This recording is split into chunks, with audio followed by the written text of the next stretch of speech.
I'd poured 4 months into that project, late nights, skipped weekends, pure grit. It paid off, the client loved it, and my career felt on the cusp of something big. Then came the email. 2 Super Bowl tickets, 40-yard line, a lifelong football fan's dream. My heart raced as I pictured the roar of the crowd. They'd gone through my boss, Robert Fowler, a smug suit who handled client gifts. I waited for him to stride in, maybe even crack a rare smile, and hand them over with a well done. Instead, I got silence, and a gut feeling something was off. I'd been riding high for days after that email. 2 Super Bowl tickets, a personal thank you from the client for 4 months of blood, sweat, and spreadsheets. As a football nut since I was a kid watching games with Dad, this was my shot at the dream. The tickets had gone through Robert Fowler, my boss, a senior partner with a smirk that could curdle milk. I figured he'd call me in, maybe toss me a grudging nice work, and hand them over. That's how it's supposed to go, right? You bust your ass, you get the reward. But Monday morning hit me like a blindside tackle.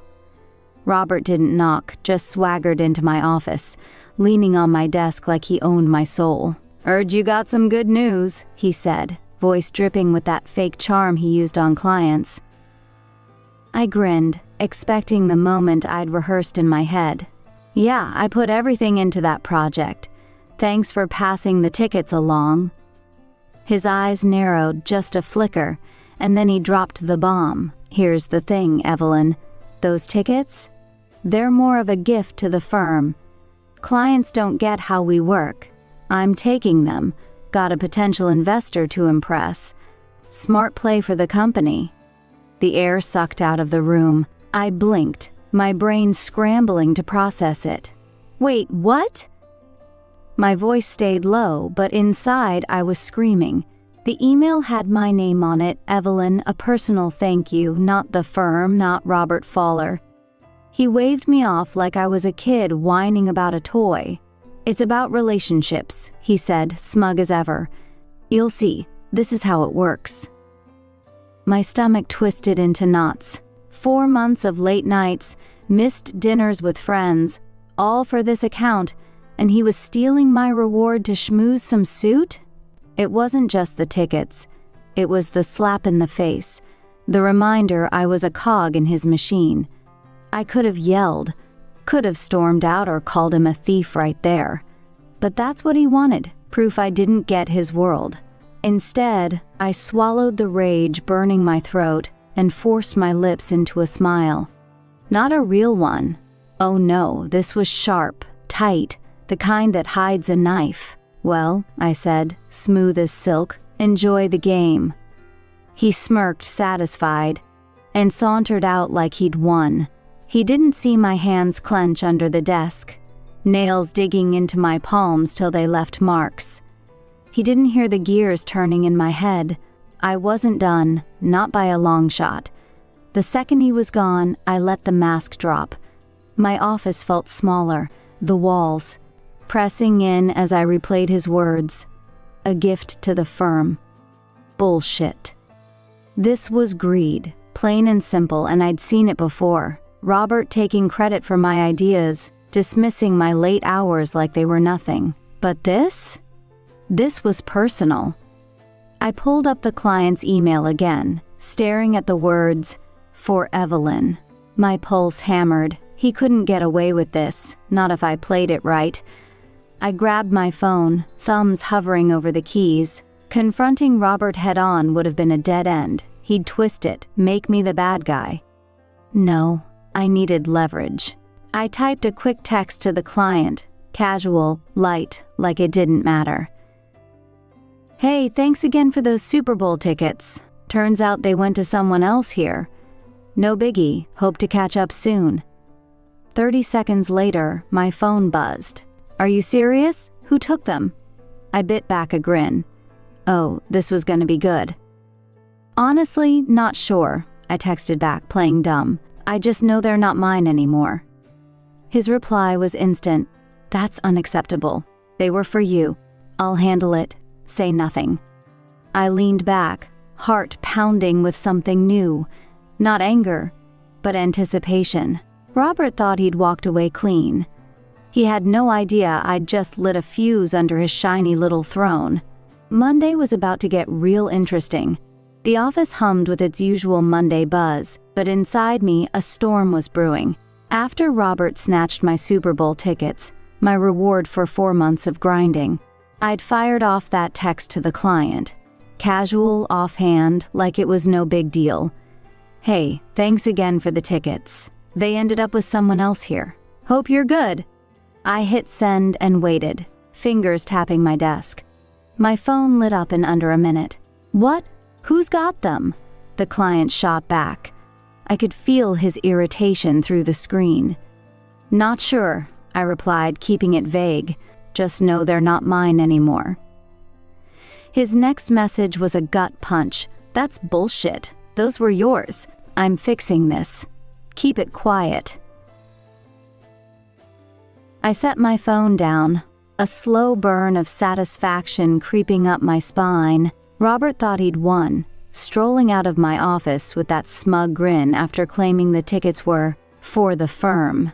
But I wasn't about to let him ride off into the sunset with my dream. I'd grown up sneaking into my brother's room to watch games, dreaming of the day I'd scream from the stands. This wasn't just about football. It was about respect. And Robert? He'd crossed a line he didn't even know existed. By Tuesday, I was a ghost in my own plan, drifting through meetings, nodding at the right times, while my mind churned. I didn't confront him, too messy, too risky. Instead, I listened. Robert couldn't help himself, he never could. Around noon, I caught him in the break room, coffee in hand, chest puffed out like some corporate peacock. "Yeah, snagged some killer seats for the Super Bowl," he bragged to a couple of junior execs. "Taking a big player, gonna lock in a deal over beers and a few touchdowns. That's how you climb, boys."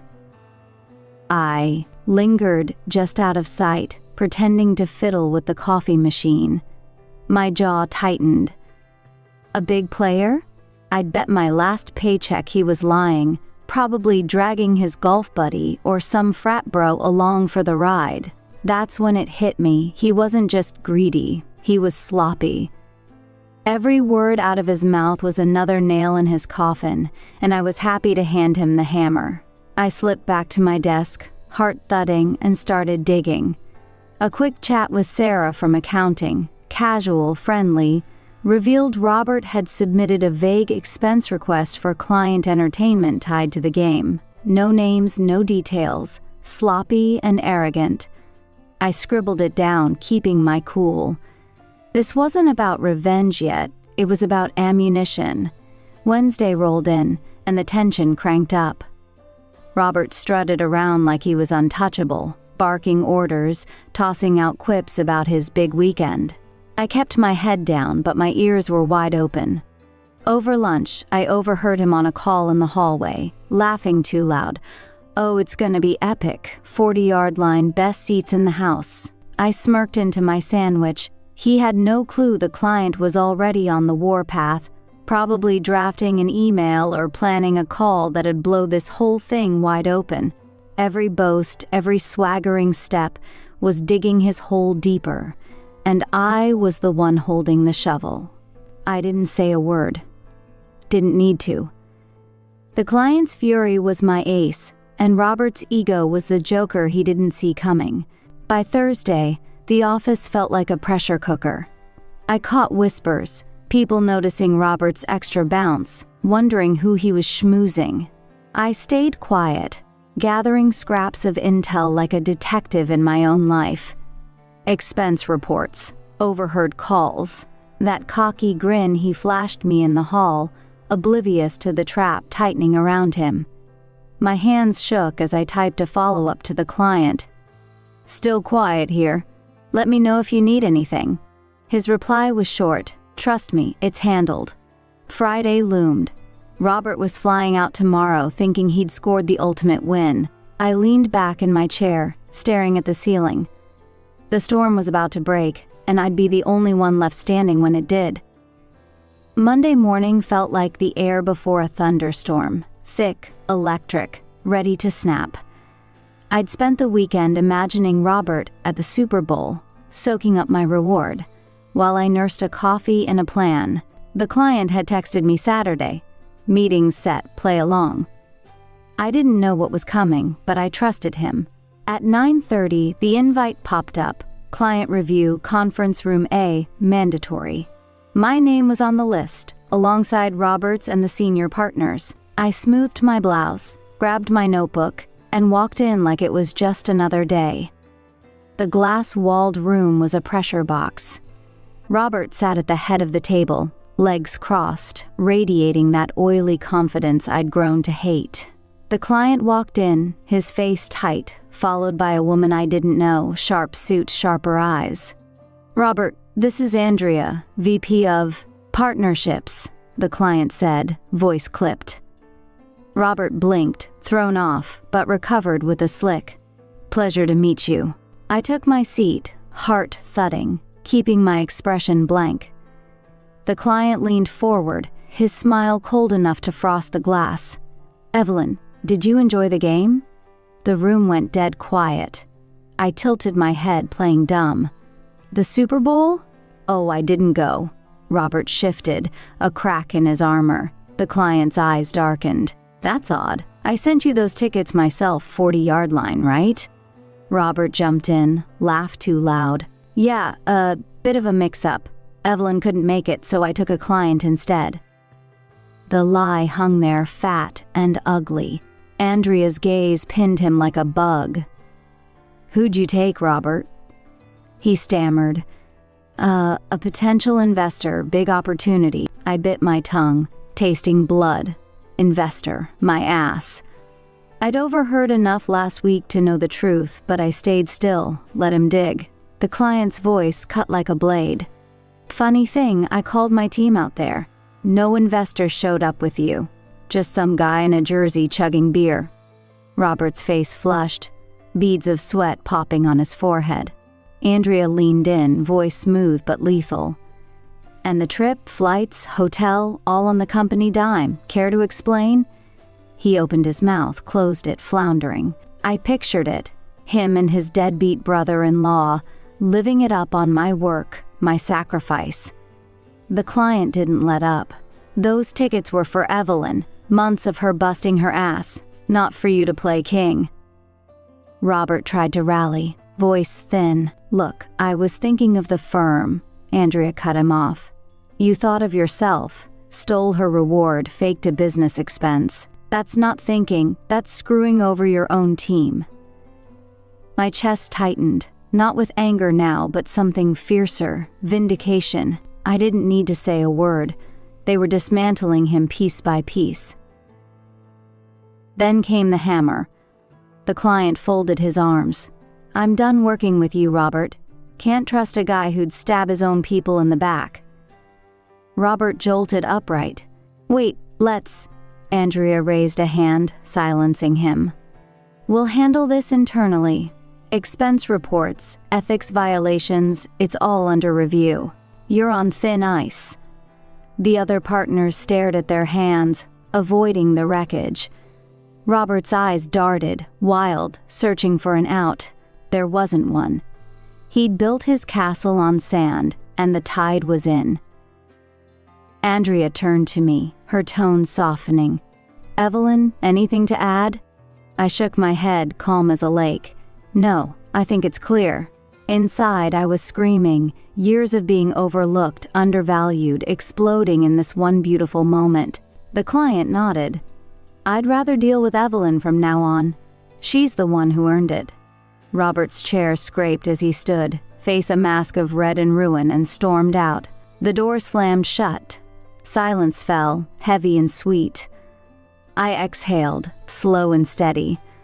Robert was done, career torched, reputation ash. And me? I was just getting started. The conference room door hadn't even stopped. Swinging after Robert stormed out before the air shifted, like the calm after a lightning strike. I sat there, hands folded, feeling the weight of what had just gone down. I didn't throw punches or raise my voice. Didn't need to. Robert had done the heavy lifting himself, swinging his ego like a wrecking ball until it smashed him flat. All I'd done was nudge the pieces into place, texting the client, dropping hints, letting his own arrogance light the fuse. Now the smoke was clearing, and I was still standing. Andrea, the VP with eyes like steel, broke the silence. "Evelyn, you've been quiet. Sure you're good?" I nodded, keeping my voice steady. "Yeah, just taking it in." Inside, my heart was a drumline, steady, loud, triumphant. The client leaned back, his anger softening into something like respect. "Should have made damn sure those tickets got to you myself. Sorry you got screwed like that." I shrugged, a small smile tugging at my lips.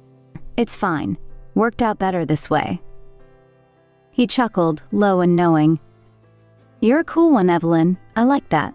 Robert's unraveling wasn't my doing, not directly. I'd watched him strut around all week, bragging about big moves and killer seats, oblivious to the trap he'd walked into. The client's questions in that meeting about who he took, why the firm paid, weren't my words.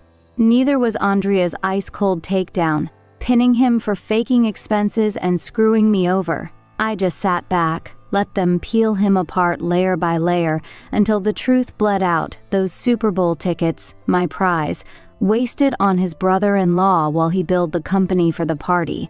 He'd handed me the win without even knowing it. By noon, the news hit.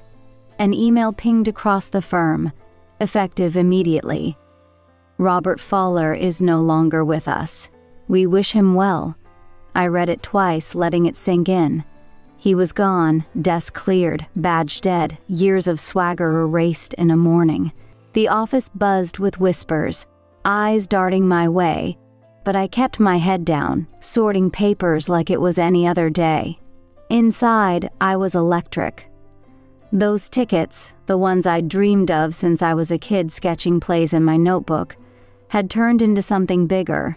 They weren't just seats at a game anymore. They were justice. A middle finger to every time I'd been stepped on. Then came the real kicker. Andrea called me in after lunch, her office all glass and sharp edges. "Evelyn," she said, sliding a folder across her desk, "you're wasted in that cubicle. We're bumping you up, senior strategist, double your pay, effective now." My breath caught. I stared at the paper, my name, a title I'd chased for years, numbers that made my old salary look like pocket change. "You serious?" I managed. She smirked. "Dead serious." "You earned it, hell, you proved it today." I signed right there, hands steady but mind racing. This wasn't just a promotion. It was a throne built from Robert's ashes. Those tickets became my symbol, my story. He'd snatched them, thinking they'd lift him. Higher, fancy seats, fancy lies, a quick climb up the ladder. Instead, they dragged him down, exposed him as the small, greedy man he was. For me, they were the spark. I didn't need to yell or fight dirty, I'd played it smart. Let him trip over his own feet. Now he was out, scrambling for scraps, while I stood taller than ever. The client even texted later, "Next tickets are yours direct, no middleman." I laughed, picturing Robert's face if he saw that. As I walked back to my desk, soon to be an office, I felt the shift. Colleagues nodded, some with awe, some with envy. The whispers followed, "She took him down." I didn't. He did. I just held the mirror. And damn, it felt good to watch him crash. A week after Robert's fall, my phone buzzed with a call from the client. "Evelyn," he said, voice steady, "you're too good for that place. Come work for me, double your pay, lead my strategy team." My heart skipped. I'd just settled into my promotion, but this was a leap. "You sure?" I asked. He laughed. "Sure as hell. You're the real deal." I didn't sleep that night, kept picturing years of being undervalued, overlooked, By morning, my resignation was typed, signed, and on HR's desk. "You're leaving?" they gasped. I smiled. "Got a better offer?" Robert didn't go quietly. Word got around he'd sued the firm, wrongful termination, he claimed. I saw the headline and laughed. He'd lost everything: credibility, corner office, that smug grin, and still couldn't see why. Me? I stepped into a new life, my own office, a skyline view, a team that respected me. The client kept his word, doubled my salary, handed me the reins. I was done being the underdog. Looking back, Robert's arrogance was his noose. My patience was my blade. I won, not with noise, but with grit. And this? It's just the start. Thanks for watching my story. If you loved seeing Robert crash and burn while I soared, drop a like and hit subscribe. Tell me in the comments, what's your ultimate comeback? See you in the next one.